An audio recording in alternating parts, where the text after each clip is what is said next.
Okay, can y'all hear me? Can you hear me good?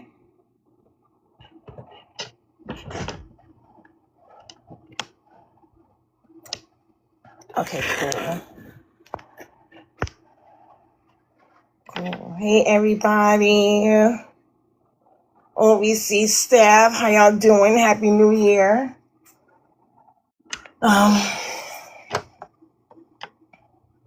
Hope you guys are doing well.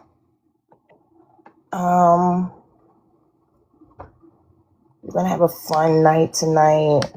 We have a double header tonight. Not only this town hall, but we also have a town hall at 9. Happy New Year. Yes, Happy New Year, everyone.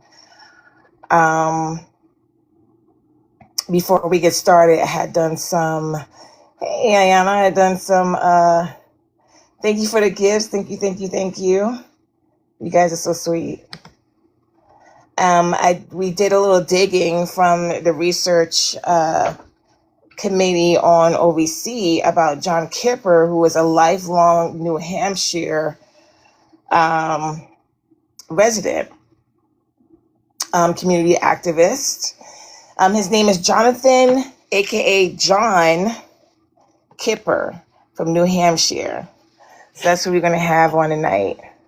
So while we're waiting for him, I'm going to give you a little background story about him. So he's a community activist, as I said before. He's a small business owner, a former town councilor in Newmarket, and a candidate for governor of New Hampshire. So he's running for governor in New Hampshire. So if you're, if you're in New Hampshire area, I gotta ask them how they say it. Is it New Hampshire or New Hampshire? Or I say New Hampshire.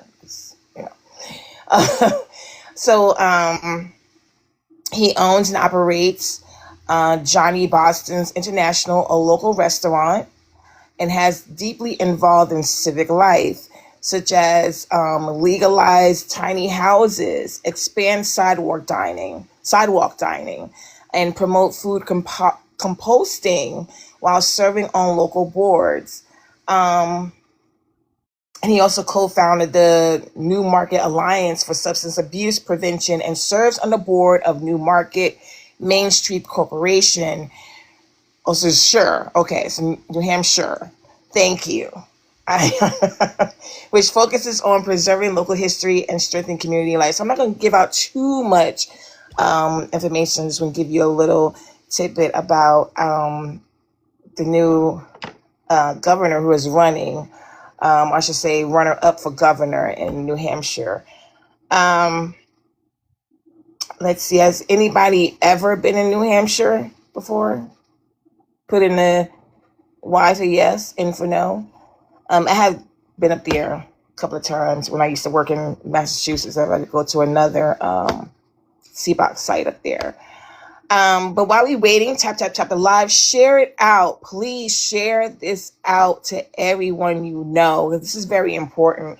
Like I said before, no, Miss Nikki, okay.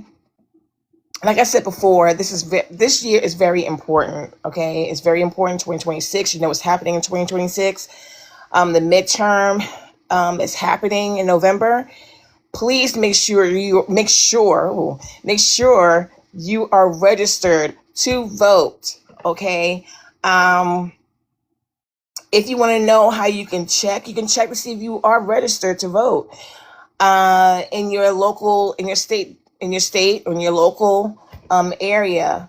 Let me see if I can find a website, or if anybody in OVC can put up a website where people can go and check to see if you are registered to vote. This is very important. People think that voting is not important. It is very important because your life depends on it. And what I mean by your life depends on it is that this is how your roads get fixed. This is how the taxes and budgets and things of that nature come into play by your everyday life, your everyday living, okay? How jobs can be implanted in your community, how your police chiefs, your sheriffs, and all these other important people can help out when there's an emergency or when there's a fire or all these other things that may come up.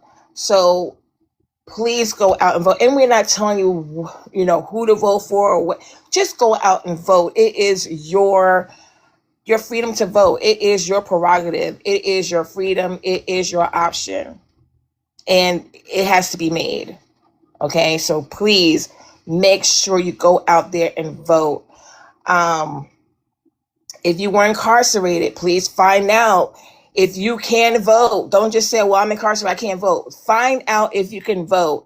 OVC, I think we should do like an important thing about people who are incarcerated in different states. Can they still go out and vote? This is very important. And please tell your 18-year-olds too that this is important as well. Get them informed, get them in here on these lives of OVC so they can learn what is going on in various states. It don't have to be just your state per se. It can be various states. You get to hear what's going on in this United States. Okay. I need to introduce myself. Sorry. Excuse my rudeness. My name is Sianca, and I am your moderator for tonight. Just me by myself, and that's okay. I'm happy to be here. I'm excited about tonight and about 9 o'clock with another candidate that we will be talking to. But for now, we're waiting for Jonathan, aka Jon Kiper, to come up. So we're gonna play a little bit of a game, okay? Before I do that, I want you to introduce yourself. Where are you from? Are you from New Hampshire? Or are you from North Carolina? Put in the chat on where you're from. Or you don't have to be a city, just be a state. If you want to put your city in there, it's fine as well. Just welcome in. I'm just trying to break the ice so people can be comfortable in this town hall. Ohio in the house. Okay. Hey, Fanny, how you doing? Ohio in the house. All right. Cali. All right. Hey, blessings. California love. All right. California. Maryland, by way of North. All right, Maryland. Woo woo. North Carolina. Okay, NC. Who else we got up in here? Come on, y'all. What else you got up in there? And while you doing that, for the people who have answered already, what did you do was your 2026 good? With put an emoji in there how your 2026 has been so far. Okay, and our hearts and prayers to the people in Venezuela and other places who have been affected. And who we got here? DC and Massachusetts. Okay, blessings. All right. Okay, we got DC and Massachusetts in the house. Who else? Please share out the live. Get them in here. This is important. 2026 is very, very, very important. Okay, it is so important. So I'm gonna give you the rules. About OVC. So we are gonna have a candidate here, Jonathan, aka Jon Kiper, up here to answer questions, and we're gonna break some, have a little icebreaker so we can be comfortable and we can have a conversation. We're gonna have 6 or maybe 7 individual subjects we will be talking about, from education to public safety. Okay, so we're gonna be going through that. It may be a couple of questions. It's not gonna be a whole lot because I know we don't have a whole lot of time. After each subject, I will give you the go if you want to come up to answer the question, to ask Mr. Jon, aka Jon, ask Jonathan, aka Jon Kiper, who is on the panel right now. Welcome, Jon. How you doing? Hey, how's it going? Good. Do you have a background or in Yeah, your? I do. They just keep hiding this green screen on me. Okay, so are you on your phone or an iPad? I'm on my phone. It's just for some reason the old green screen effect they have hidden. Okay, there you go. There's John. How you I'm doing? great. How are you? Thanks for having me Good. on. Happy New Year. Happy New Same to Year you. to you. So, how's your New Year been so far? What would be your emoji that you would pick for you? The one with smoke. Like mind blown. Yes, Okay, I can deal with that. Yes, I would. I would say so too. I would yes. say so too. I mean, Um, every day I sort of wake up, watch the news, or read the news, and I say, "Am I still asleep? Is this reality? Is this where we're living?" I know, right? I know. It's like I just finished watching Stranger Things. So, um, are we in an upside down world I or know. reality? What are we doing? I know. It's crazy, and I mean. This is a true story. So I woke up the other day and saw the news. Trump has kidnapped Maduro, whatever, and I quickly just wanted the brief, right? So I opened ChatGPT and I said, "Hey, Maduro was just kidnapped by the U.S.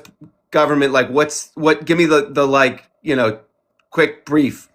And it literally said, "That's fake news. That's not happening. That wouldn't happen. If that happened, it would be like the biggest news ever." And because ChatGPT doesn't have the current news, it only has it if it goes to get it.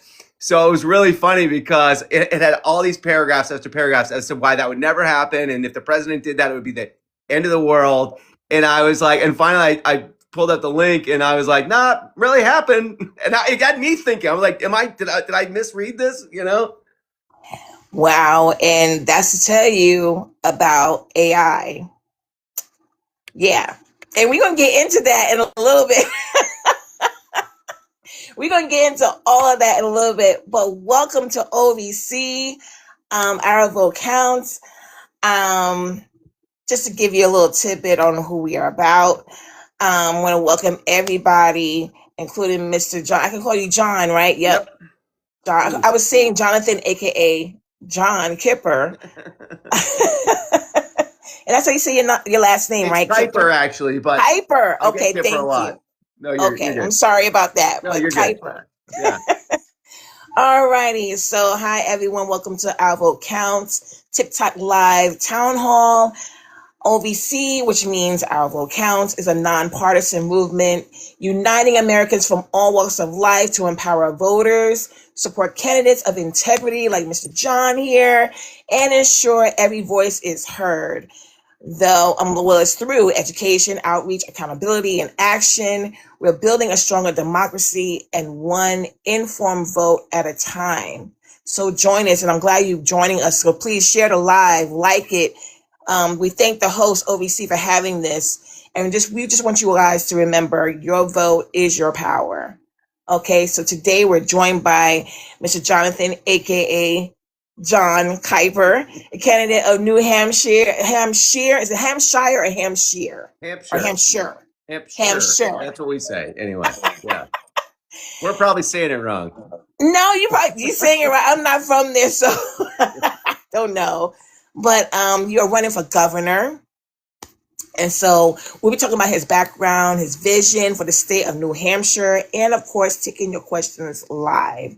So I gave him a little bit of tidbit about you. So I'm going to give the floor to you about introduce yourself. Tell us a little bit about yourself and why you're running for governor. Sure. So I have lived in New Hampshire pretty much my whole life. And the last 10 years, I've been running a small restaurant, very small, like 20 seats. And I live in a little house or little apartment above the restaurant. My son attends the local elementary school. So basically, this all started with me running for governor because I didn't have enough parking around my building. And so I got involved with local politics. I got on some boards in town, ended up getting on the town council. And basically, the way that we fund schools in New Hampshire, it's heavily reliant on the local property taxes. So this is true in most of the United States, where most of your local public schools is paid through property taxes. But New Hampshire is particularly reliant on local property taxes. So we pay about 70% of our local school budget comes from the local property taxes. And a lot of people don't really think about this, but what it means is that if you're in a town with more expensive buildings, then your property taxes are lower. And if you're in a town that's more property poor, your taxes are higher. And my town is a little bit more on the working class, rental side of the economic scale. A lot more working class people. Our average income, I think, is around $60,000, which in New Hampshire is on the lower side of the spectrum. So basically, we have pretty high taxes in my town, and most of it's going to the school. And we don't have a lot of money for other infrastructure, such as parking. So I basically got to this point where I said, there's nothing else I can do from the town perspective. I really need to get involved in state government. Now, something that's really important for people to understand about New Hampshire is that we have 400 state reps, and they get paid only $100 a year. So we're the only state in the entire country that does not pay their state reps.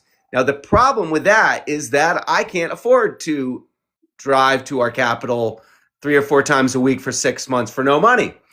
And this is an issue in its own right. So basically, I started running for governor in 2023. I ran in 24 in the primary, basically to bring this issue that the state reps don't get paid, and also to bring housing to the forefront, because the 2 people that were running as Democrats and the other 2 people that were running as Republicans, to be honest, were not talking about housing. And I said to myself, it's a big issue for me. I'm living in this little apartment. I'm trying to buy a house for 10 years. I can't find anything that's affordable. And I said, man, the Democrats aren't talking about housing. The Republicans aren't talking about housing. I'm going to get in there. I'm going to run for governor, and I'm just going to scream about housing every chance I get. And honestly, it worked to the degree that I got everyone talking about housing. So I pushed them towards that. They were ready to just really talk about kind of, a few Democrat issues, but not really get into the harder topics, which sometimes they don't want to talk about, such as revenue. Somebody has to pay taxes in this country. So I really got in initially to push the conversation in a direction I wanted it to go. I didn't win, but I got about a little bit under 10% of the vote, which was way more than I think anyone expected. And we only spent about $60,000. So wow. Our ROI was really good. And something that you should know about New Hampshire is it's only 1.4 million people, the whole state. Oh. So the distance between me and the governor's seat is the same as the distance between an average citizen and the mayor of Dallas, Texas, or Phoenix, Arizona is about 1.4 million people. So it's something that probably you could not pull off in a lot of bigger states. But I think that, and I would encourage, if you're a Democrat and you're living in a smaller population state, think big, or if you're a Republican too, whatever party you are, it doesn't matter. But, don't think that, that you're limited to what you can run for based on, how rich your friends are. I think there's a lot of our states are smaller population. And so there's a lot of work that I think Democrats could do, or the left, if they were to focus on some of these states that are not maybe as blue, like California, Massachusetts, New York, but maybe would be easier to influence if you were on the grassroots level trying to connect with voters. And you brought up a great point where people do think, and that's what I think of. I'm like, you got to have rich friends to to run, and that's not the case. And hearing that, I mean, wow. That's amazing. Congratulations to you. And the other thing that's crazy is, of the $60,000 I spent, 40 of it went to my campaign manager. So I only spent about $20,000 on signs, Facebook ads. We did some Hulu ads. We did, literature, T-shirts, and that sort of thing. But it was the least amount of money you could possibly spend. So it was kind of funny because everyone was expecting I'd get maybe 1 or 2% of the vote. And when I managed to get almost 10, I think people were just really surprised. Did you get an adrenaline rush? What? No, what? I'm going to do this again. Well, it was funny because initially, I was telling everyone, I said, hey, at the time I was 41. I was like, so in New Hampshire, the governor is every 2 years, gets reelected. So right. I said to myself, I could run every 2 years for the next 10 years. I don't care. I got nothing else to do. So it was funny because when I was running the first time, I was telling everyone, hey, I'm just setting myself for the second run, setting myself up. But That's then awesome. At the time, I was honestly, I didn't think I would really have the energy or desire to run again. But I mean, this is going to sound kind of funny. New Hampshire's not a big state either. I can Right. drive to all the population centers in about an hour and a half. So that's really important too. Like, it's not like some of these states were driving 8 hours to see a voter. But it was kind of funny because it finished and I was like, you know, am I going to run again? And then it was like, well, I got the signs, I got the website. Why not? Why not? I mean, wow, that's amazing. More power to you. And I hope this year you get it, correct? Is it this year? Yep, it'll be November is the election, and as it's shaping up right now, it's kind of funny. We'll see, but so far I'm the only person in the race for the Democrats. So there's 3 other people that are kind of waiting on the sidelines for the current governor, who's a Republican. I think they thought her polling numbers would go down, sort of corresponding with Trump's, and hers have gone down a little bit, but not nearly as far as his has. So I think everyone's kind of like waiting, and so it's kind of a hilarious time. Yeah, and it's so. I mean, I'm getting like a adrenaline rush right now because it's January right now. Yeah. Okay, we just finished that first week, so now you know we about to go right on in there. You know, it's like a roller coaster. You know, you're going up and then you got that drop. So that's what it's gonna feel like when it gets to November. So once again, we wish you the best. I see there's somebody in the comments that they still have your sign in their yard, so that's amazing right there. So this is like an icebreaker. So sure. As a child, what comic, anime, or cartoon character inspired you? And does that same character still have that influence on you today?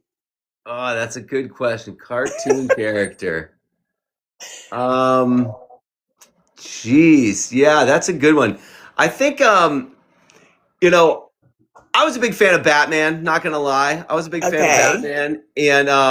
And also Robin Hood, actually. And probably Robin Hood is more of an influential character than Batman, you know, the original Disney Robin Hood. I would love to, you know, get the nickname Robin Hood. I would love that for people to be like, oh, he's taken from the rich and given to the poor. You know, that would be awesome to me. I think about that a lot. I'm like, I want to do the right thing so that the Republicans try to nickname me Robin Hood, you know? Yeah. I mean, they wouldn't do that, but, you know. That's awesome. Yeah, and Robin Hood does get like the short end of the stick because he's not, you know, oh, you're just a side man. But Robin been doing a whole lot, you know? Yep. He's been doing a whole lot. So we're going to start with education, which is one of my favorites. And we already have a question in the chat. And Bree, we want to get to that question. Hold on to that question. That's a great question. So we're going to start with education, which is one of my favorites. So in New Hampshire, I'm originally from New York, but I'm here. I live in North Carolina. So the country and the city thing is like, took over my language or my lingo. So excuse me. So New Hampshire relies heavily on property taxes to fund schools, creating disparities between districts. How would you reform education funding to make it fair across the board? Yeah. So we need basically a new tax. I mean, we've been relying on property taxes, and the courts have basically said that it's illegal the way that we're doing it. The courts have said that the state needs to be funding education, not the local towns and cities. So we just have to tax. We can't keep taxing property. So basically, what I would like to do is, in my opinion, the way to do it is to tax the rich and to use that money to fund the schools.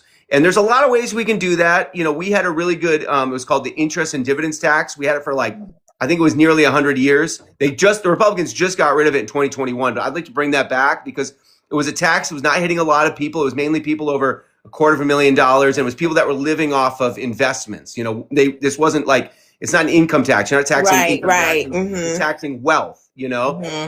And there's a lot of really clever ways legislators are figuring out to tax wealth, taxing second homes, taxing, surtaxes on mansions that are owned by people from out of state. We have a lot of second homes in New Hampshire.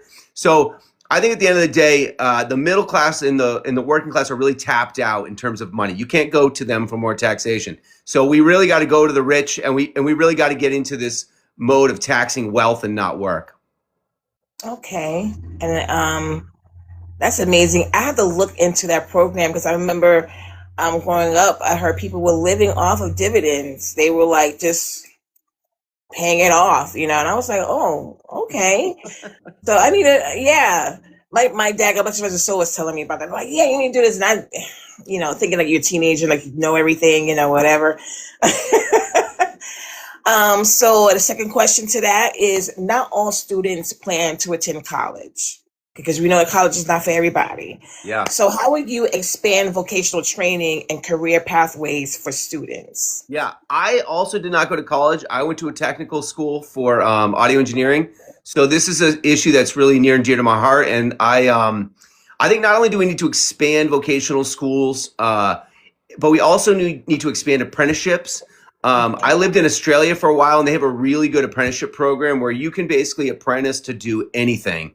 And it's really set up straightforward. You take classes one day of the week, and you work the other four, and the government pays part of your wages, so it incentivizes employers taking you on. And the best part about it is literally you can do. I mean, I had friends obviously doing like carpentry and cooking apprenticeships, but also like jewelry making or something that's a little bit more out of the norm. So they had this catalog, which is every apprenticeship you could do. And it just was a really great way for people looking for a career change or young people like looking to get into something without having to just go to school, which was not like the best way for a lot of people to learn. I also think we really need to get into more certification programs so that we're not requiring people to get a 4-year degree for jobs that do not require a 4-year degree.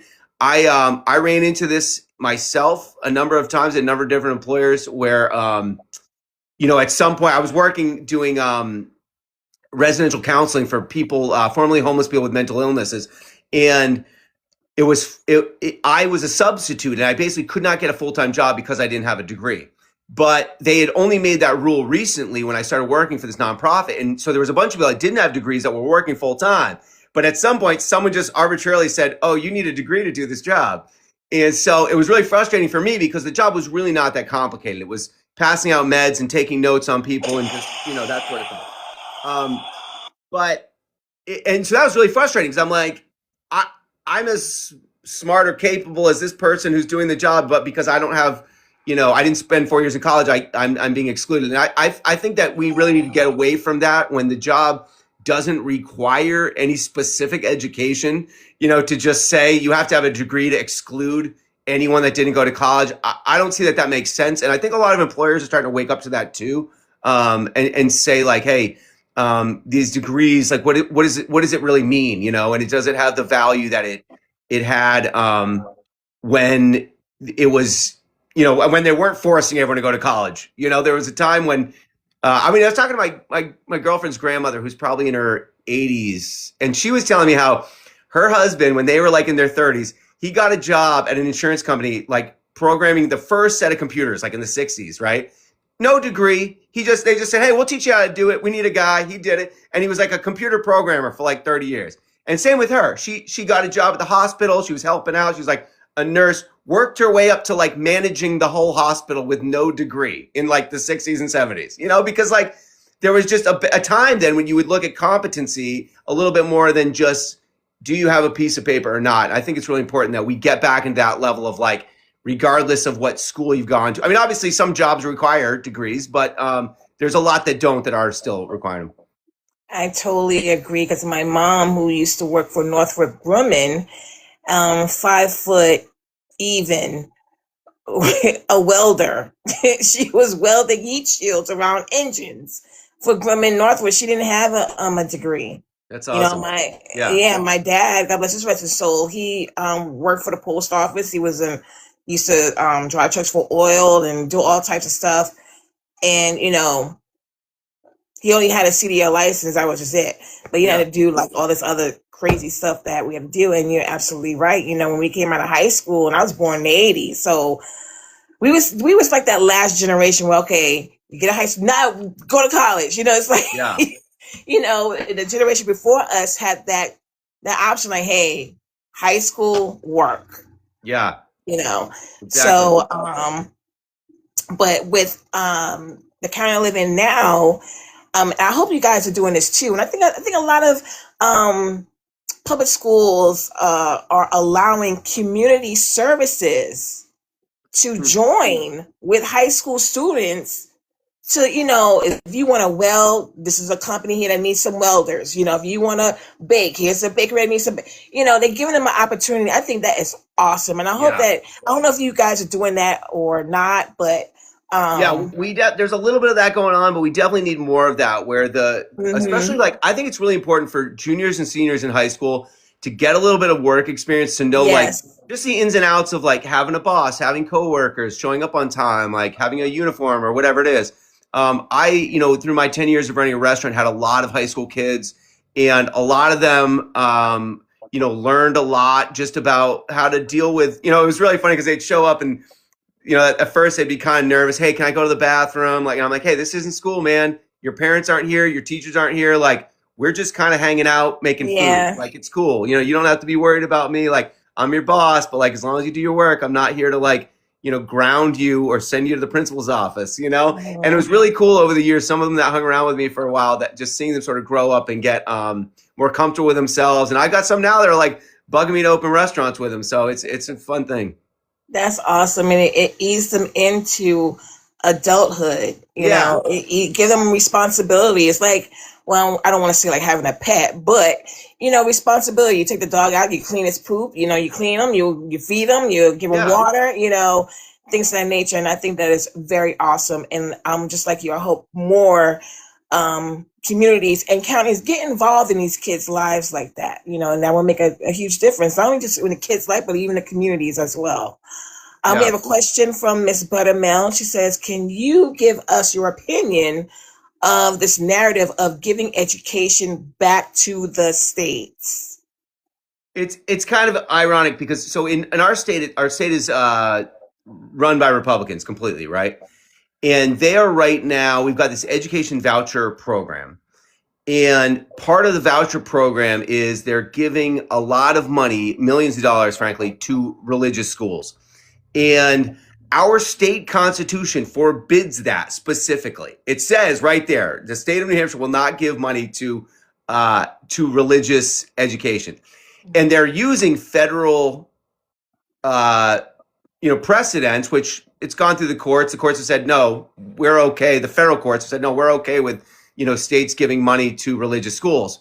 But I've wanted to just make the argument, that the Republicans are frequently making, education should be a state issue. It's like, okay, if it's going to be a state issue, then can we at least follow the state constitution that says we're not going to right. You know what I mean? Right. So I try to, when the Republicans are talking about or using talking points that I think I can use, and sometimes that works. If they're saying like if they're like, oh, we're the guys of we're the champions of the Constitution, you say, okay, well, have you read it lately? You know what I mean? Right. Because you're violating it in these 5 different ways. But generally, I think that we want educated people in these United States, and I think that some of the states have shown that they do not value education in the way that I think a lot of us do. So I think it's really important that the federal government is there to ensure that everyone is getting a good education. And I'll say this too, something that I learned very recently, and I don't know why I hadn't looked this up before, but in New Hampshire, the federal government is responsible for about 8 to 10% of all of our education costs. That's it, 8 or 10% for the public schools. I'm not sure what the percentage would be in other states. I haven't looked at that, but it's not going to be higher than probably 15% or so. Maybe 20 tops if your state's not really spending a lot of money at all. But the point is, in almost every other industrialized country in the world, the central government is paying 50, 60, 70, even 80% of the public school budget. So I think it's not only important that we advocate for education standards, but also the federal government should be paying way more of our public schools than they are. And I think if people realize what's going on in every other country, they would realize we're getting a rotten deal. And frankly, the more I research it, the more I realize like you only have 2 options. One is you can have this massive military that runs around the world, seasons kidnapping foreign leaders, or you can have good schools and good healthcare system. But I don't know that you can have both, frankly, because I look at these other countries and they have these great healthcare systems, great education systems, but you know what? They don't have a military base in 100 different countries, you know? And so I think that there's massive trade-offs that we aren't even thinking about when we're not like going to these other. I spent 3 years in Australia, so I saw the way that they were doing things, and obviously they have their problems too. But because they're not spending all this money on the military, the money they don't have, you know, the infrastructure of the state was better. The roads were better, the schools were better, the healthcare system was better, and you just start to see that. And I think people should just start waking up to saying, like, what do we benefit from having all these military bases? What do we benefit from it? I don't think a lot. Well, you preach it to the choir because it's mentioned in the BBL. I'm sorry, the big beautiful bill. If you want to know more about Department of Defense budget, it's there. So, but we're gonna move along. We're gonna move along on that one. We may visit that a little bit, but just so people let you know where you're getting that from. If you read that bill, you'll see a whole lot of that. So we're gonna go to. Well, actually, we're gonna ask somebody else. Does anybody else have a question for Mr. Jon Kiper about education? You can put it in the chat, or you can come up. If not, we're going to go to economic development and jobs, which is also my other favorite subject. Well, all these are my favorite subjects. So many New Hampshire businesses say they can't hire or expand because workers can't afford to live nearby. So how would you address the housing shortage so economic growth doesn't stall due to workforce constraints? Yeah. So I owned a restaurant. I just closed it up a couple months ago to run for governor full time. I turned the restaurant space into my campaign headquarters. So I am intimately aware of this situation. I had employees who were struggling with rent because the rent kept going up. I kept losing customers, younger customers, because they literally were like, Johnny, I can't afford to live here anymore. I'm going to South Carolina, or I'm going wherever, you know. So this issue of housing, I think, is the biggest issue in New Hampshire and one of my primary focuses. The biggest hang up is that they have basically made it illegal almost to build affordable housing through the zoning and planning laws. And I think people need to understand how that works, where a lot of places in New Hampshire, if you want to build a house, you need 2, 3, 4, even 5 acres to put a single family home on it. And basically what they're doing is they're making it almost impossible to build multifamily housing, almost impossible to build apartments. If you don't want to build a McMansion or very high-end luxury apartments, it's very difficult to do that. So the first part is fixing the zoning laws. And then the other part is we need funding, frankly. We need funding for housing. The free market can only do so much. And this is another thing people should know is that the federal government built affordable housing for decades from the New Deal up until Ronald Reagan was elected. And they basically said, oh, we're not going to do that anymore. We're going to rely on the free market to build, apartment buildings and that sort of thing. And it's not working. It didn't work. It's not going to work. So there's a lot of great examples of cooperatives. There's a great one in New York called Co-op City. That's a really awesome, tens of thousands of units that they built a long time ago. It's a really great model. There's also this great model where they do, what is it called? Tax land. Anyway, it's basically where the state will buy land and say, okay, this land is going to have affordable housing on it, but we're going to actually sell the condos that are on it. And the condos or apartments, or you could even do townhouses or whatever, will be owned by the person who's living there, but they won't owe the land. So the land will stay at a certain rate and won't get more expensive. So it just holds the housing in a cheap way. So my brother lived in one in South Burlington, and it was, Community Land Trust. That's what I was looking for. Community Land Trust. My brother lived one in Burlington, Vermont, and basically he bought into this condo for like $3,000 or $4,000. And after living there for a couple of years, he actually sold it. He made a couple $1,000s. So you're an owner, it's building ownership. And we really just need to explore these different types of housing models because the free market's not going to solve the problem. And we're going to need, the government to be involved because the government was responsible for the housing crisis. And people should understand that. It was not the free market. It was because of zoning laws that were implemented in the 70s on up. And basically the people who are on these zoning boards are homeowners. And they're saying, we don't want any more houses in our area or town because that will diminish the value of our property. And that is frankly illegal. In New Hampshire, it is anyway. It's, in my interpretation of the Constitution, you can't have a group of people, using the law to defend a private asset. So I think it's really important for people to understand the whole issue here. It's zoning. It's neglect by the federal government, and we're not going to get out of this in 1 year or 2 years. It's going to be a long haul. And you're absolutely right. We're gonna rewind back. I'm not gonna say that name because we already know what the C word is, but it's 253. So he asked, or he or she asked, Jon, will you fund public universities? This is going back to education. Yes. I mean, I think it is so important, even for our business community to know that there's going to be people graduating with the kind of degrees that they're going to want to hire from. I talked to a guy who worked for Liberty Mutual, big insurance company around here. They closed down a massive campus. They didn't fire everyone. They moved everyone to Massachusetts. And I said to him, hey, why are they closing down this campus? And he said, there's not a bunch of 20 and 30-year-olds in New Hampshire, to work for this insurance company because they're graduating from college in another state because they can't afford to go to college here and they're not coming back.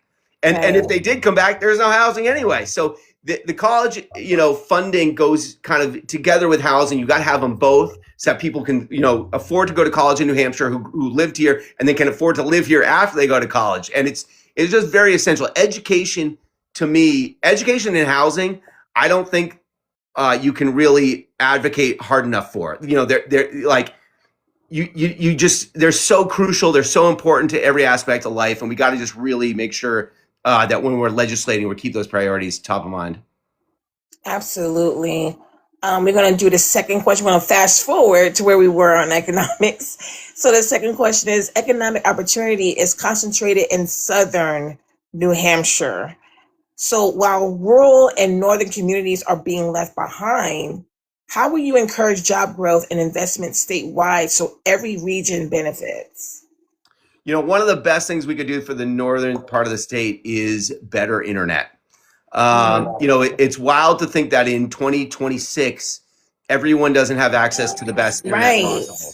But it's a huge issue for employers, and not just employers, but if somebody wants to work remote, and move to the north part of New Hampshire so that they can ski and stuff and buy a house and participate in the local economy, they need good internet. So I think that is really the pivotal piece to that, because what business is going to move somewhere that doesn't have, really fast, reliable internet? Right. And I think if you did that, I think people would see that there's a lot of affordable places in the northern part of the state that would be great places to attract business and to move businesses to. Absolutely. And we had another candidate, I forgot what state he's from. We have so many of them, I can't keep count. But he was saying that there are farmer workers who use Bluetooth, to use their farm equipment. I was like, what? They was like, yeah. So, and you would think in a country like this, would be like, I forgot the name of that movie back in the day with, I forgot his name. It's not The Running Man. It's something else, but it was like in the future where we had the cars flying in the air and all that. I thought we was going to be there. Yeah, right. 2026. Yeah. That's what I thought. But you're absolutely right. We have another question in the chat. What's this from? From Axel Cancel 4.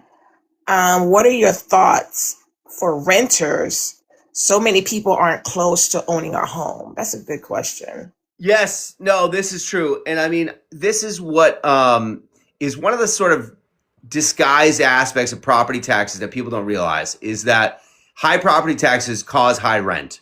It's correlated. When you pay your rent, your landlord is taking a portion of that and he's paying the property taxes. And when the property taxes go up, he is using that as an excuse, justified obviously sometimes and sometimes not, to raise your rent. So it's just really important for people to understand that aspect of it too, and is also understand that we need more rental properties. The only thing that's going to bring rent down is rental properties. And it's really important that renters advocate, because you've got a lot of homeowners that are on these boards for planning boards and zoning boards who are saying, oh, we don't want that apartment building in our backyard. We don't want that apartment building in our community. And it's tough because the renters aren't living in the apartment building yet, so there's no one there to advocate. So I've been to some of these meetings and there's a bunch of homeowners and there's no renters who are there saying, hey, if this building is built, I will live in it. Right. And it's tricky because they don't live there yet and they probably won't live there. So I just think we need to advocate, if you live in an apartment, if you don't want to, we've got to advocate when in these venues, especially these, meetings where there's a public comment period, like most council meetings in our state, all planning boards, like when these decisions are being made, there's a point where they ask the public for input. And so frequently no one is there, Mm-hmm. And yeah, someone in the comments says, and this is true as well, we need to deal with companies like BlackRock buying up not just single family homes, but massive apartment buildings, jacking up the rent. We've had that in our state as well. We've had these landlords that are buying buildings that need a lot of work and they're just jacking up the rent and not doing any maintenance or anything. And I think all of these things need to be dealt with, and voters or renters need to understand, like, the way to have power in our society is to vote, and to vote as a renter and say, hey, Yes. I'm going to be voting for the person who's speaking to me most about rental and housing. And don't get sidetracked by these other issues. Don't vote for some charlatan who's making promises about not causing wars in foreign countries, for instance. Vote for the people that are talking about your issues, and try not to get sidetracked into some, other thing that's less salient to your problems. Right. And that's another thing. Don't be like a one issue voter. Vote for everything that is actually affecting you, not just that one issue. And I think that's really what's been happening for these past few years, that people being like one issue voter, and that's not enough. You need to write down a list, your pros and cons, and what is going on, and look and investigate these candidates. Like how what you're doing. You're listing things that you are comfortable talking about, and because people, we need to know the truth. It's time to stop playing games. You know what I mean? And people are tired of it. And you got to be, advocating for, when you do run into people that are in office, if you have a chance, like if you're at a town hall of senators, people running for Congress, like whatever, hammer them on housing, hammer them on rentals, hammer them on these questions that you want answers to, because frankly, like, the squeaky wheel politically gets the wheel, or gets the grease, or whatever it is. The soil. Yep. So, you've got to be pushing these different issues, and if people aren't if politicians aren't giving the answers you want, tell them. Yeah, absolutely. And a lot of people are getting the message, because as you can see, some of these town halls, it's not nice. Yeah. And it shouldn't be. Like, you can't sugarcoat doo-doo. You can't do it, because it's still going to be, it's ain't going to taste right. So for Axel Cancel, yes, Jon Kiper, you are not taking any money from PAC, correct? No, we have not taken any PAC money. And to be honest, no one's offered it. Good. But my belief is that the way to get money out of politics is to do politics with the least amount of money. So that's why, I still do the calls. I call, donors in New Hampshire. And we haven't raised a lot of money, but this is a kind of a funny story. We got a $10,000 donation from Amanda Pritzker, who is J.D. Pritzker's cousin. And she randomly found us. She's a billionaire. She randomly found us. She has a team, And I had thought if someone was going to give you $10,000 that they would say, hey, you've got to say this or you got to do this. She just gave us 10 grand and didn't say anything. And she, funnily enough, is the only trans billionaire in the world. And she didn't ask us to push any agenda, policy. She didn't even talk to me. And I was talking to my guys after we got the money, and I was like, hey, we got to get her on the phone. Like, I want to thank her. I want to find out if she has more friends. You know what I mean? And she's too busy, man. She's too busy being a billionaire. She doesn't have any time for me, So it was kind of funny because it changed my whole perspective on the donors, and that there are not a lot of them, but there are some people out there that are good people. They're very rich, and they just are giving out money to people, to people like me. So I that was really helpful. I mean, obviously we needed the money badly, but also to just know that like there's good people with money out in the world, and they want to help politicians like us. But you just got to get out there, or they're not going to know who you are. Absolutely. And the fact that you took that leap of faith to go ahead and like, hey, do it. And then you're going to do it again. You're going to do it again. I mean, that is so amazing. That is so amazing.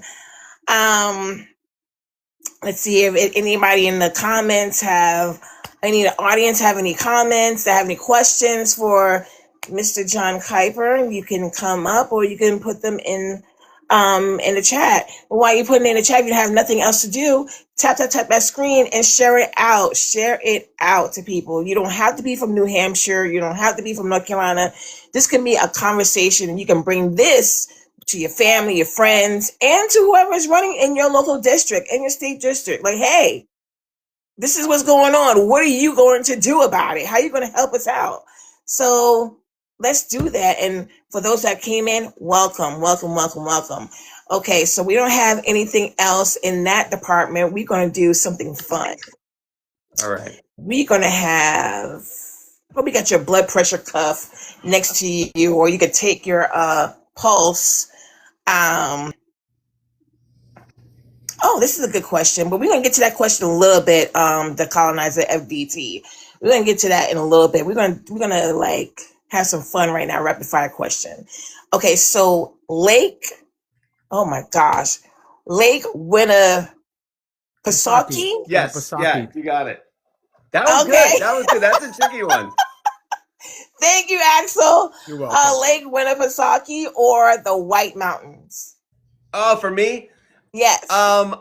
I am more of a mountains person. I do love the lake. That's a tough call, but I would say probably the mountains. Although I haven't hiked in a while. I'm getting too fat and old. Okay, so we're going to hold on to the next question. We have somebody on the panel, Mr. Axel Cancel. Number 4, how are you? Good, how are you? How you guys doing? We're doing great. How are you? Good. I'm glad I finally get to see your representatives. I see your channel all the time.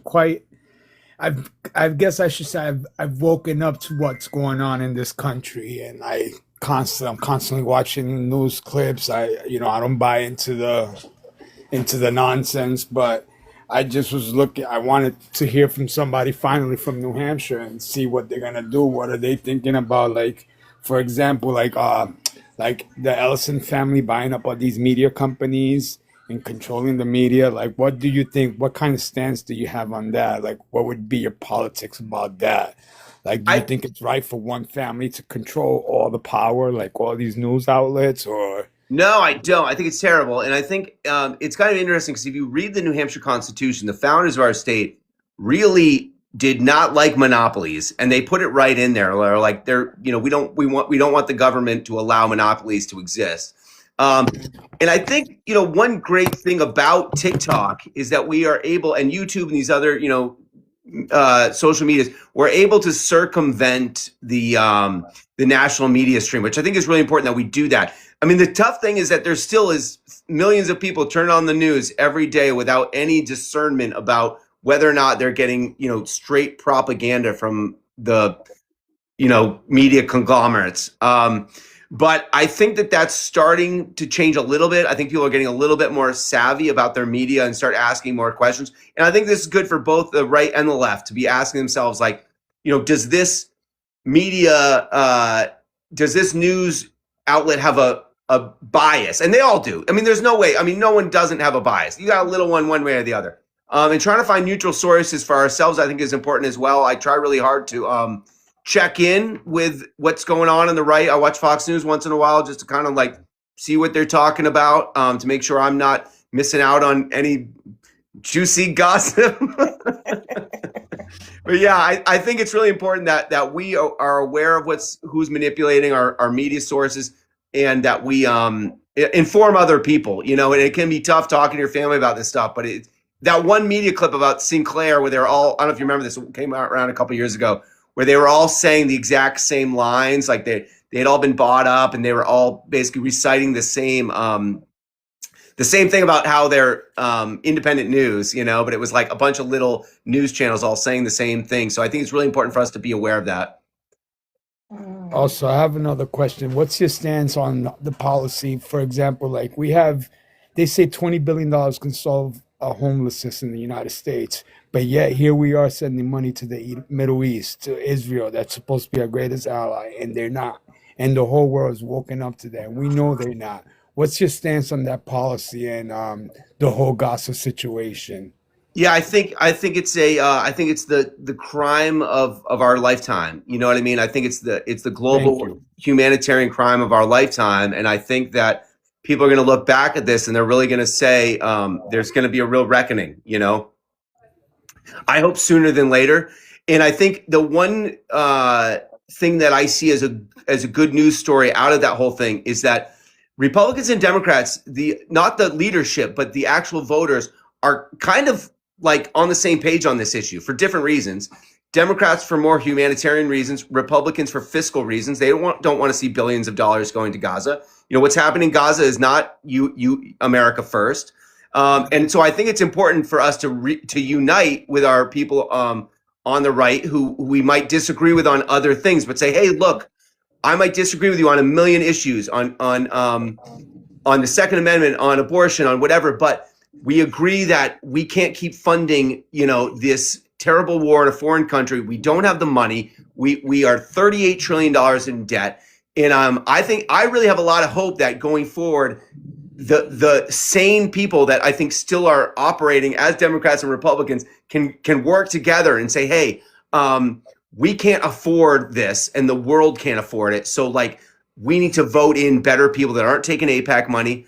And I think I am optimistically delusional about the future. I hope so. I also think, like, my opinion, I mean, it's just Americans are waking up. We realize that this is all wrong, and we know it is. And we want to be on the right side of history. But for me, I think that if you look at Zohar Mamdani, Grant Plattner, these guys are going and talking about affordability. And I think, John, you as a business owner in New Hampshire, I think if you align with those goals, the Democratic Party may not like you, but it happened with Mamdani and it's happening with Grant Plattner. They nominated the governor of Maine to become the next senator, and now that Grant Plattner's gaining traction, now a lot of people are starting to line up with him. The same thing happened with Zohar Mamdani. The Democratic Party didn't nominate him to days before the election or weeks before the election. I might not be right on that, but still, they didn't nominate him right away. There was a few Democrats that broke with the party that endorsed him, and it just proved to show that it doesn't matter your background, your color, your creed, or what do you believe in. As long as you put America first and Americans first, and you put New Hampshire people first, I think the whole state will be behind you. With that, I digress, and I appreciate you taking the time to speak to me. And if thanks. You send a little information, I'm close to. I live close to where you had your restaurant. Oh, so cool. I'll go knocking on doors on my days off. I'm a builder. I know a lot of contractors, and everybody's just tired of wasting money. You know, we're sending money to Ukraine, to state of Israel. We just gave $40 billion to Argentina. Like, this is ridiculous. How about we take care of home first before we start helping the world? You know? I agree. So, if you want to go to my website, votekiper.org, you can sign up. We'll connect and we can do this. Thank you. I All really right. That's I appreciate that. appreciate the awesome. time. Thank you, Axel. Thank you Thank so you. much. Have a good. I'll be listening. I'm just All right, getting cheers. Yes, ready Thank don't you. go for somebody else nowhere. to Just call. stay in the comments. Keep typing those questions and comments. Will do. Will do. Thank you.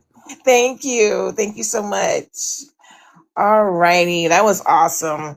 To have somebody come by your restaurant. So put some pictures up there. Let's see what Axel looked like. So, oh, that's him. He was on our live. All right. That's awesome. That's amazing. So we're gonna go back to the rapid fire question. So I'm not gonna struggle with the lake anymore. She said the mountains. Yeah. The mountains. So home cooked meal or local diner? Man, I do love a diner. I gotta say, I do love a diner. I mean, I'm kind of a sucker for breakfast at a diner for Oh sure. yes, Make it through. yes. Can't beat it. A suit or flannel? Oh, I'm flannel all day, every day. Cause you got Yeah. one on. Yeah.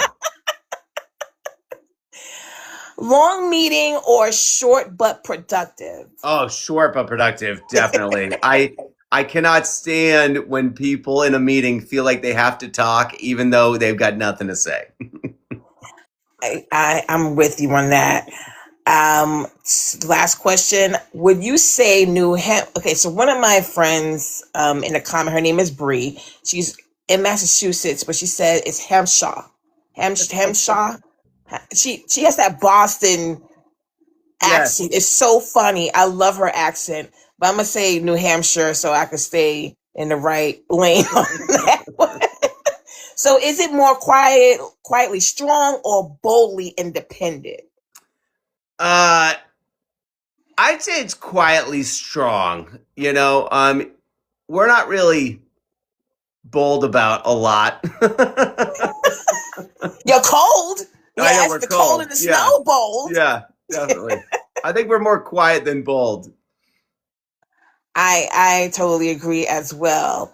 Let's see. So Axel put in a comment about how about the VA? What do you like for your military?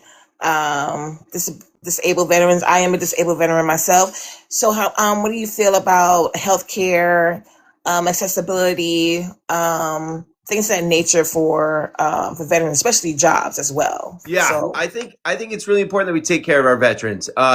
I will say the ones that I've talked to in New Hampshire, a lot of them are pretty happy with the VA. You know, you do hear some people complain about it, but I think overall, people seem pretty happy with it. And I think the VA is one department of the government I want to think tries pretty hard. I'm sure there's veterans out there that would disagree with me completely, and I'm not a veteran, so I can't say as much about my experience with the VA at all, obviously. But I feel like it's been good, and I think we just got to make sure that particularly we're taking care of and getting off the street homeless veterans, because there's so many of them out there suffering from PTSD. You know, one of my friends was telling me the story that when there was a homeless encampment in our biggest city in Manchester during COVID, he said what really broke him was this veteran who had fought in Fallujah in Iraq, and the cops were basically like ripping his tent up, you know. And my friend was trying to advocate for the homeless guys, and he was like, you know, to have the government taking the only housing from a veteran who's got PTSD from fighting in Fallujah, what are we doing here? What are we doing? What's going on? Like, it's just, it's madness at a certain point to send people to a foreign country, you know, and then bring them back and not help them and ensure that they've got not just healthcare, but housing and you know, and jobs are obviously, you know, the reason a lot of people end up on the street is, you know, they couldn't get a job or they didn't manage their PTSD, weren't given help. So I think that's we owe veterans a debt of gratitude that, frankly, I do not feel that a lot of our politicians are giving them what they are owed. absolutely. And I have worked at we have C-Box where I used to work in Division 1 in Massachusetts, in Leeds, Massachusetts. So we had some C-Box there in New Hampshire, and I got a lot of great reviews from that area up there. So you are absolutely correct. It is an amazing, awesome program up there. Yeah, there's some flaws here, well, just like anywhere else, but Yeah. they're doing better than some Yeah. VA hospitals. So thank you for that answer. We're going to get to environment and infrastructure. So many towns in New Hampshire are struggling to repair aging roads, bridges, and water systems without raising property taxes. What is your plan to modernize infrastructure while easing the financial burden on local communities? So it's really important that people understand that what's been happening for the last 20 years in New Hampshire is that the Republicans have been cutting taxes for the wealthy and for corporations. And they've done it in a number of different ways. And whenever those taxes in Concord, in the capital, get cut, it means there's less money for your town to apply for like a grant for a new water treatment plant or a new new pipes that need to get replaced, or even, if you have a road, the state has less money to allocate out for a new school or a new bridge or dam or whatever it is. So it falls to the property taxpayers. So people just really need to understand that whenever Republicans in the Capitol say we're cutting taxes, all that means is that your property taxes are going up. It doesn't mean that they're cutting taxes. They're cutting taxes for rich people and corporations. But if they're not telling you what service is getting cut, if they don't say like, hey, we're going to cut taxes for rich people and you're going to have one less firefighter, one less teacher, and those water pipes from 1890 aren't going to be removed for another 10 years. Most people would say that's not really a tax cut. That's not really helpful now, is it? So people really need to ask, when Republicans say, hey, we're going to cut your taxes, ask them, what service are you going to cut? Or are my property taxes just going to go up? So it's just so important for people to be asking the right questions and to not blame. And this is what happens. Because of the way the system works, they blame their local town council or their city council, the city budget committee. They say, hey, you guys don't know what you're doing. And it's just that the city and the towns are dealing with having more and more expenditures with less and less money, and at a certain point it just doesn't work anymore. Right. And that's why it's so important to vote. It is so important to know what is going on in your communities and take it to the polls. One thing I want to tell people is so many people start at the top of the ballot and they vote for the president and maybe they vote for Senate and they give up. They don't know anyone else. And the irony is that the ballot should be the other way, where you start voting for your local city or town council and then work your way to the president, because that actually is more important. That's going to have more impact on your life and who's running your state is going to have more impact in your life. The president, I mean, they do impact your life, but it can be a much more diminished factor if the people in your state are advocating for you, if the people in your town are advocating for you, if they're working to build the community that we need. In some of these states, it just, the president just matters a lot less. And should matter less. Absolutely. And I tell people, your midterm, it doesn't matter who you can vote Republican or whatever. Your midterm is your meat and potatoes. Yeah. That's your meal. That's the entree there. That is your meat and potatoes. It doesn't matter if you vote Democrat, Republican, and go out there and vote. Yeah. Voice your voice. This is your voice. You're dealing with this every day. Yeah. Believe it or not. So we're going to go with rural parts of the state still lack reliable high-speed internet, because we just talked about this before. Limiting education, healthcare access, and economic growth. What is your plan to expand broadband statewide and ensure affordable access to all residents? And I want to add a little caveat there, because you got schools, their kids are going to school online. Yeah. And if they live out in a rural area and they are accepted to the school, how are they going to do, what is they going to do? Yeah. The state of New Hampshire, I believe, has gotten funding through the Biden administration, the infrastructure bill, to expand broadband in New Hampshire and into the North Country. Frankly, I'm not sure if Trump has somehow clawed back that money in the way that they have managed to reverse a lot of the Biden infrastructure stuff. But I don't think that they have. So I think that that's definitely, there's money out there, and we just got to make sure that it gets used properly so that we have broadband all up and down the state, because it's a requirement for a modern state, and there's no reason why anyone shouldn't have access to the internet in 2026. Absolutely. Absolutely. We're going to go to questions for the chat, but we're going to go rewind back just a little bit, Mr. Jon, because fat man in the kitchen, and he can cook too. I never had his food, but I seen his list of menu for Thanksgiving, and I was very, very jealous. So he's asked, what do you feel about the Secretary of Defense trying to silence the voices of veterans?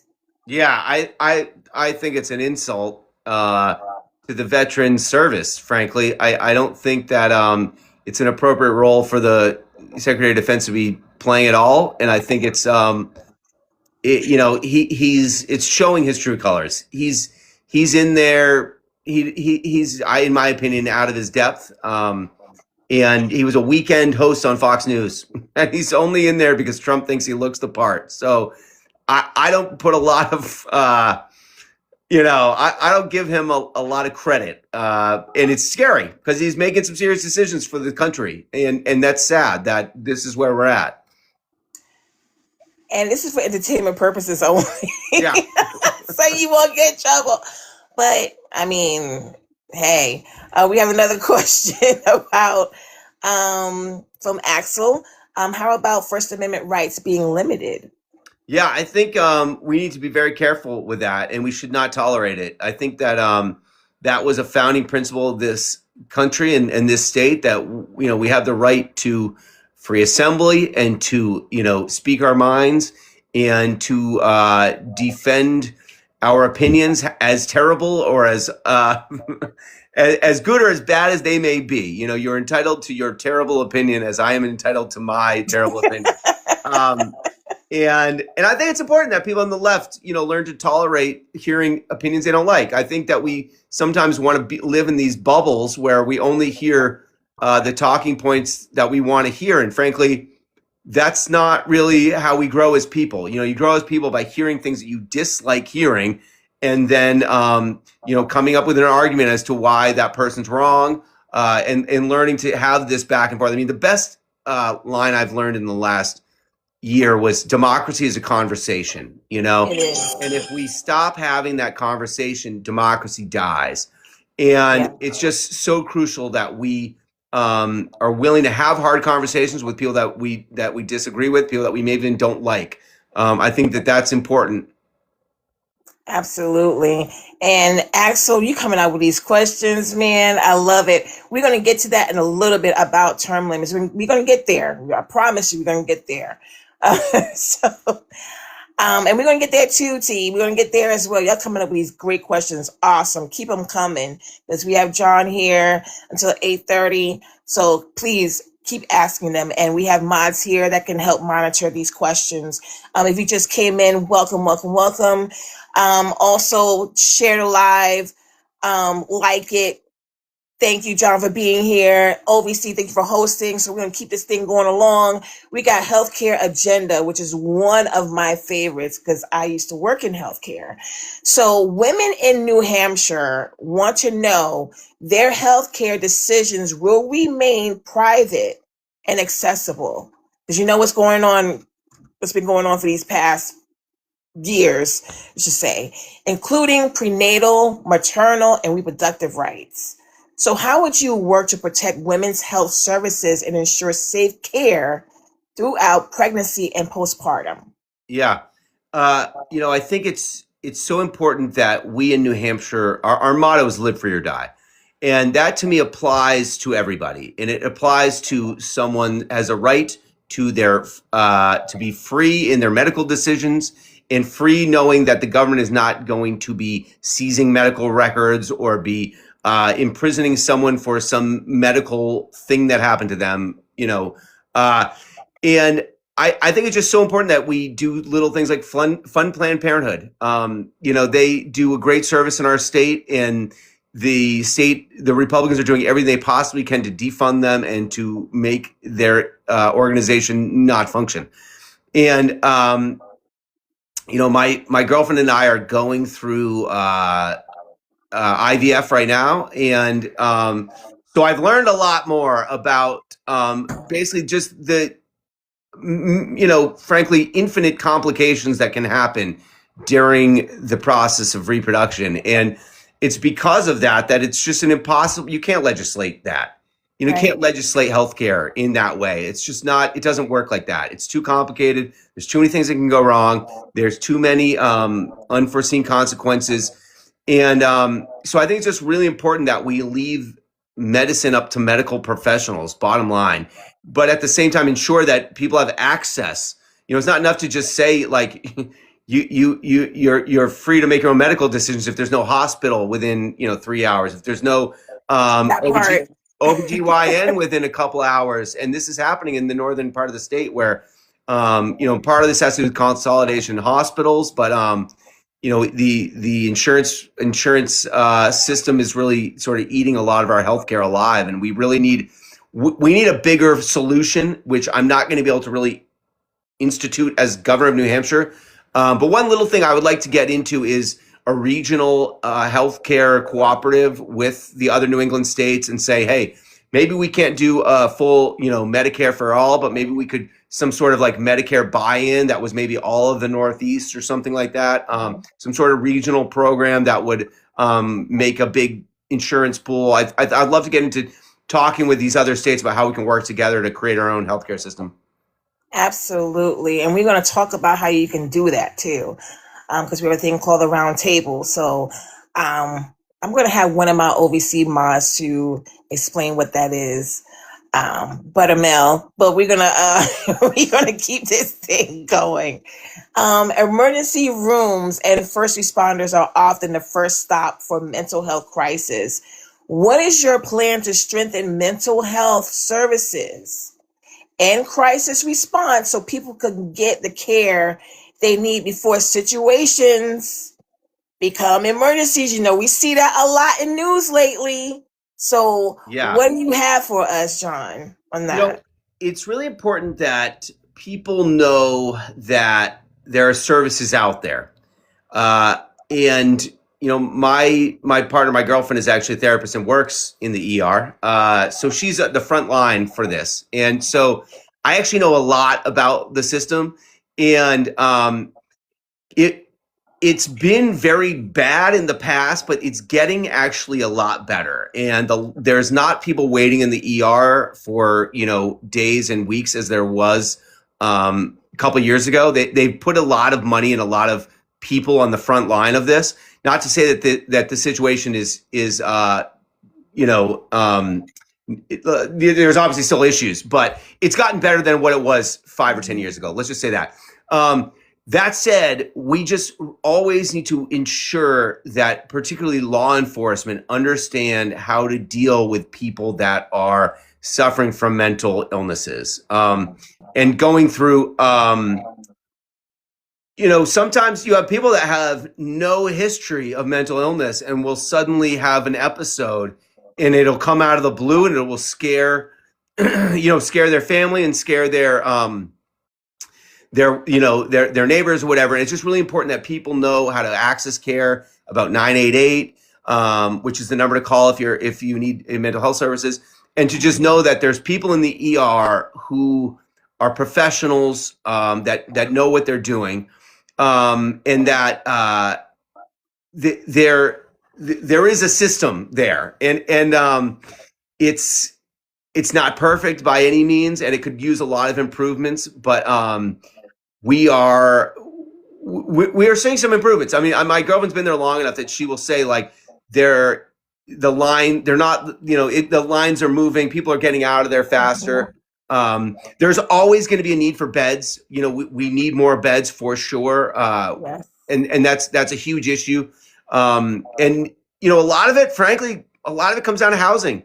You have someone with a mental illness who's living out in the woods, and suddenly they've got an infection, and then with the infection, they're not taking their meds. So you have, all these things going on, and just, frankly, housing itself in some ways needs to be something that the doctor could just prescribe for some of these people, because, it's tragic. Some of the stories where people are, basically going to the ER and and getting, going to the ER because they're basically cold, Right.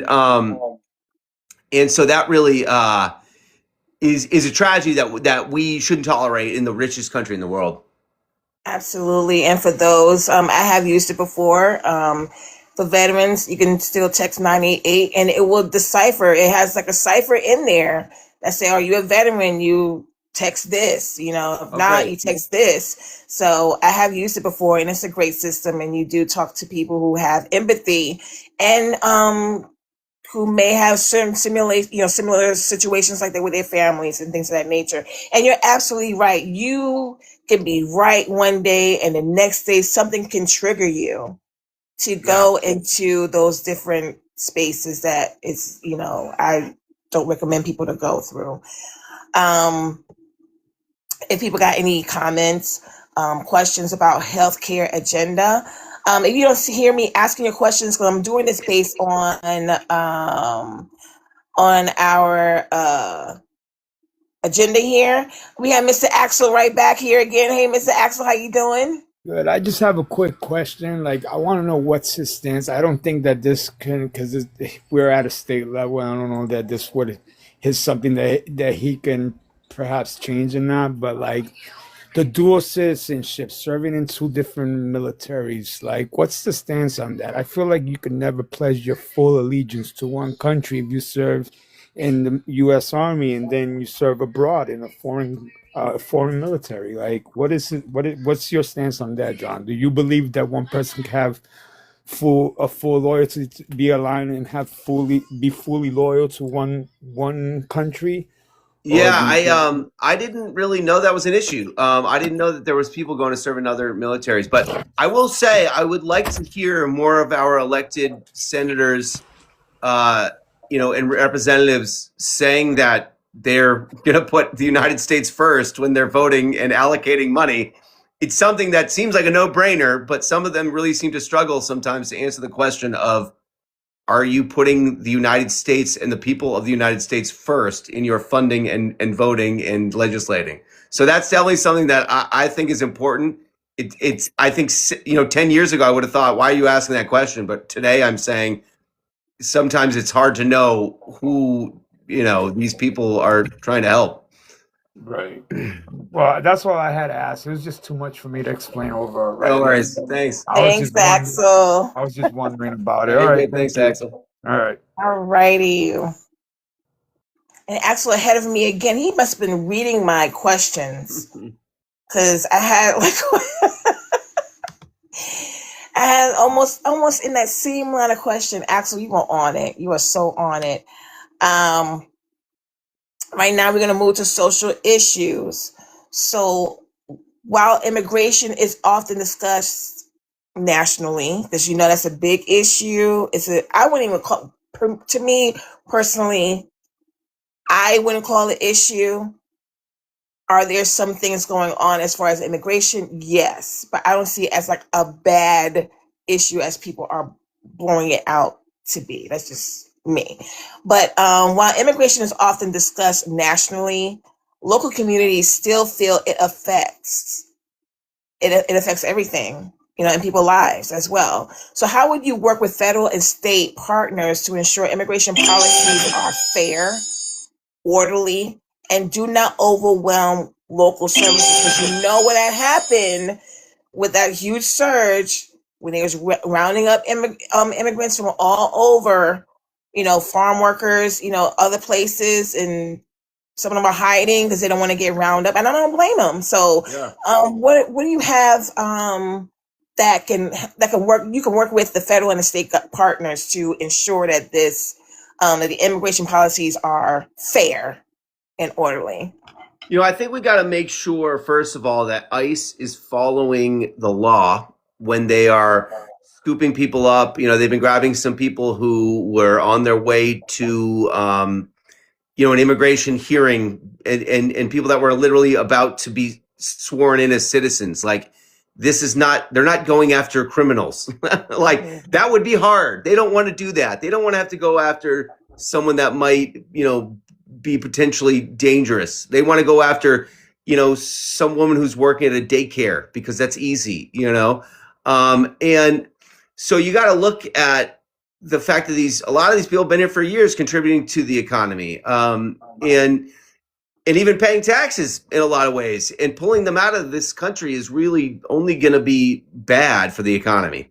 And I think we got to look at a really important fact, which is that traditionally in the country and in other countries, immigration issues rise up when there's not enough housing.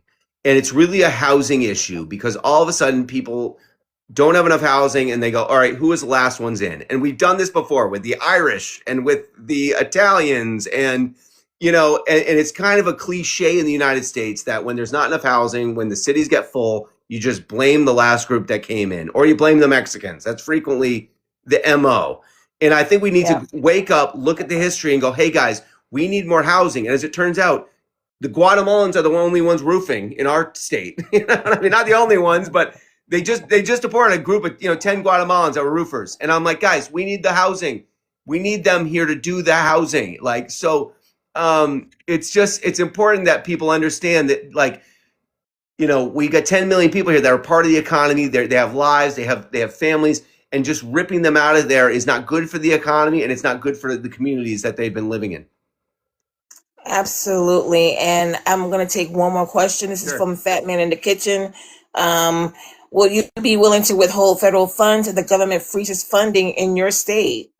Yeah, I would love to be able to do that. I think practically would be tricky to get the income taxes, to get basically the whole state of New Hampshire to withhold our income tax. That's what I would love to do. That would be the ultimate flex, I think it would be tricky because so many people, have getting paid through work, and it's going, it's not really going. It's not like they have the money to withhold or something. But I think ultimately we're going to get to this point where, especially a state like California or New York, if the president is saying, hey, I'm going to withhold 50 billion or 50 million or whatever for childcare or something.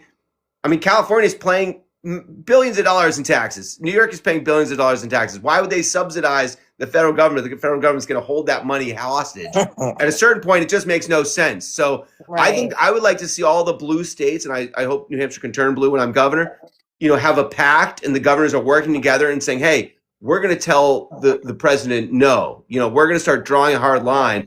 And if we can figure out a way to withhold taxes, let's do it. I'm all on board. I'm all on board for that. The most radical actions we can take to push back against, what is frankly someone trying to destroy our country. Absolutely. Thank you for that answer. We have Blessing 7365. So thoughts on New Hampshire's, New Hampshire removing sanctuary cities. Yeah. This is one of those issues where I think that I was almost kind of worried that by saying you're a sanctuary city, it was just going to be, in a practical sense, it was simply going to be a magnet for Trump to bring ICE there. You know what I mean? In some ways, when they were talking about the sanctuary cities, and when Trump got elected, I was like, I don't know if you want to be saying it that loudly. You know what I mean? It might have made more sense for the mayors and the people in those cities to quietly, you know what I mean? Be a little more quieter about your enforcement of immigration, only because I'm afraid that if you say, hey, loudly, we're an immigration city, Trump is going to send 10,000 ICE troops there, and it's going to be hell on earth. And I don't think you want that. So simply from a strategic position, I've kind of thought maybe don't put the flag up, saying, hey, let's bring more ICE here. But I fully understand the concept, and I think that ultimately we need to have this bigger discussion about immigration and the fact that there's, like I said, millions of people here that have built lives here, and we need to reform the system so that they can continue to live here and continue to participate. I don't like the fact that the Democrats seem to have no immigration plan for if they win. What are you going to do to ensure that if we win in 28 and then JD Vance wins in 30, whatever, that he's not going to just start all this up again? We can't be living like this. We've got to have long-term plans. Everyone in this country deserves the stability to know, that they can stay here, that they can work, that they can make money, they can raise a family, that they can go to college. And I think anyone that's been here for 5 or 10 years doing that longer deserves a shot at becoming an American citizen. Thank you for that answer. Absolutely. And we have T who says, what do you say about the new mailing ballots policies with the USPS, United States Postal Service? People don't know. I think that the Republicans trying to mess with the voting is very dangerous. And it's dangerous for a lot of reasons, but one of the reasons it's dangerous for them is that you just don't know who's going to get caught in that trap. And I frankly think there's as much a chance that Republican votes could get caught in that trap as Democrat votes. And I don't think it's a very smart policy from the Republican standpoint to be trying to mess with how people vote. Because not only is it bad from a practical perspective, but really when you start to make it feel like it's hard to vote or that some people aren't even allowed to vote, people start losing faith in the system. And this is just not good for the long-term, strength of our country. If people feel like there's no faith in the system, they start to give up. And they start to really, those systems lose their legitimacy. And this is how, basically communities or countries have crumbled in the past is because of failure of legitimacy. You look at Rome, it was a failure of legitimacy. You look at the history books and these countries, when they lose legitimacy from elections and the elected officials, everything falls apart. And I think I mean, that might be the Republicans' goal. Who knows at this point? It's hard to know what they even want. I don't know. Absolutely. And Bree had a question about, is there a Rochester in New Hampshire? So she wants to know, what are your plans for Rochester? I'm not sure. I saw that in the comments. I think Rochester is a great little town, little city up and coming. And like every town or city in New Hampshire, they need more housing, and they got a lovely little downtown. It could use more restaurants. It could use more shops. And I would love to see, Walmart be a little bit less busy and the downtown of Rochester be a little more busy. And whatever I can do as governor to make, Rochester a better place, I hope to do it. All righty. So Bree, I got your question in there finally. So we got one more minute left. Dang, I wish you could stay. But I had some more questions for you, but that is fine. From the question that you answered, Jon, you're the best. Oh, thank you. You're the best. And I see you and I feel you being the governor of New Hampshire. And please come back and tell us what give us the deets, as my kids would say. We want to thank you, Mr. Jon Kiper, for coming in and joining us tonight. What's your message? This is your final word. So what's your message to voters as we head towards Election Day in November? This is the most important thing for people to understand. The problem in our country is inequality. Okay, Trump is a symptom of that inequality. He is not the cause of it. And there's Republicans and Democrats that both do not understand this. The problem is inequality, and the solution is taxing the rich and using the money to fund housing and public education. That's all there is to it. It doesn't have to be more complicated than that. We got to tax the rich and fund schools and housing. Absolutely. And we see on top of you, that's where they can contact you. Vote Kiper. www.votekiper.org. Yeah. Are there any other social? I'm on TikTok, obviously, and I'm on all the socials. Find me wherever you can, and spread the word. Follow me too. Awesomeness. Axel said he's going to sign up and be a volunteer. Thank you, Axel, for doing that. We're going to have the next live at 9:00. We're going to have Miss Joy Hoover tonight at 9. So, Jon, if you have nothing else happening at 9, please join us in the comments. All right. I will be hosting that tonight. So you're going to see my lovely face again at 9:00 Eastern time. Don't lose your voice. I don't know how you can keep talking this much. Thank you. Good luck. So for everybody, thank you so much for coming in, joining us in OVC. Remember, OVC is Our Vote Counts, a nonpartisan movement uniting Americans from all walks of life to empower voters, support candidates of integrity like Mr. Jon Kiper here, and ensure every voice is heard through education, outreach, accountability, and action. We're building a stronger democracy, people. 2026, one informed vote at a time. Remember, in November 2026. So join us. Continue to come into our lives. You following one of our mods, follow us in here. Remember, your vote is your power. And there are some days where we have, on Sundays, a round table where we have various candidates like Jon Kiper and like Joy Hoover will come in and have a round table discussion about different things. And our mods will contact you, John, for more information. If you want to join, it'll be on Sundays. So we'll get back with you if you want to join us then. But until then, everybody, we thank you so much. Remember, Jon Kiper running for New Hampshire.